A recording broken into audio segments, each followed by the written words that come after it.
To be thirsty for power, to exercise power, to hold power over somebody, to have people power.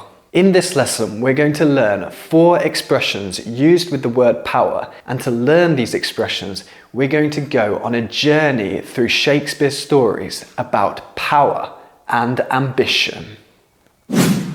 The year was 1480, outside the Tower of London. In Shakespeare's play, the War of the Roses had just finished between the houses of Lancaster and York, and King Edward was crowned as king. However, his younger brother Richard wanted his crown. Richard would kill anyone who stood in his way. Richard was thirsty for power.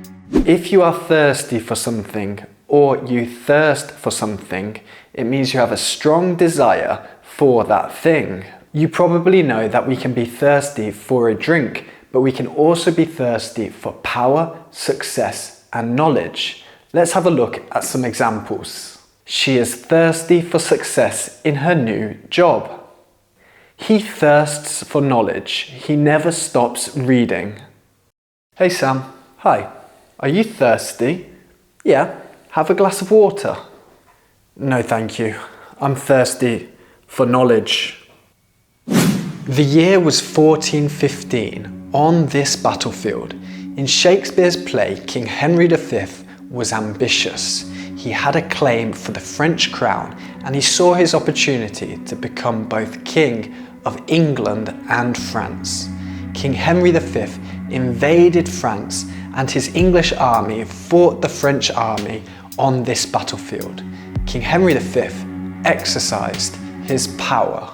If someone exercises their power, it means they use the power of their position. They use the power that their job, role, or position provides them. Let's look at some examples. The manager exercised his power to take the company in a new direction. The politician exercised her power to create change.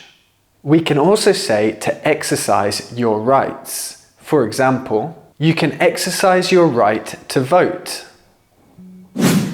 The year is 44 BC in the Roman Forum. In Shakespeare's play, Julius Caesar has just returned from Spain to celebrate his triumph over the sons of his old enemy, Pompey the Great. Rome has a political system that doesn't allow anybody to have too much power, like a king or emperor. 2 political enemies of Caesar plan to assassinate him. Julius Caesar holds too much power over the people of Rome. I hold the power. That is not exactly what it means. If you hold power over somebody or something, it means you have control over that person or thing. You can make the thing or person do what you want, when you want. Let's look at some examples. We hold power over ourselves. We decide how we behave. When we play computer games, we hold power over the characters in the game.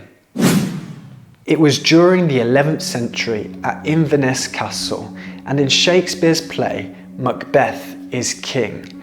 Macbeth was paranoid and feared that somebody would take away his power and crown. Macbeth ordered the death of anyone who could challenge him.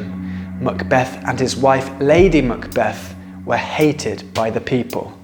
Macduff and an army of 100,000 soldiers marched towards Inverness Castle to challenge Macbeth. Macduff had people power. People power is a political power, pressure, or force that comes from the collective will of a society's population. The power or pressure demonstrated by a large number of the public, usually in a non-violent way. Let's look at some examples. People power can be used to make changes in environmental policy and look after the planet. And people power will always be stronger than the people in power.